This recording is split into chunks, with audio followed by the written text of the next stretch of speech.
আসসালামু আলাইকুম ওয়া রাহমাতুল্লাহি ওয়া বারাকাতুহু। ইসমে আজম এর ফজিলত। ১ নম্বর ফজিলত, আল্লাহ তাআলা সর্বোত্তম নামকে ইসমে আজম বলা হয়। এই নাম পাঠ করে আল্লাহ তাআলার কাছে যে বিষয় দোয়া করবেন আল্লাহ তাআলা কবুল করবেন।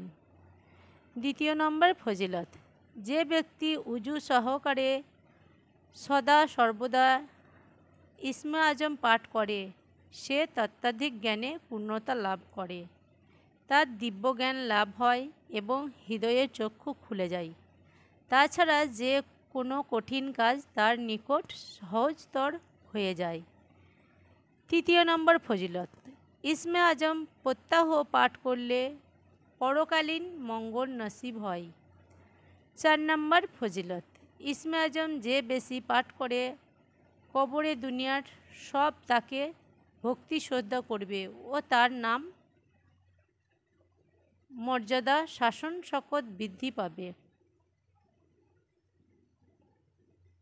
এই বলে আমার ইসমে আজমের ফজিলতটা শেষ করলাম। যদি ভালো লেগে থাকে তাহলে লাইক সাবস্ক্রাইব করে দেবেন।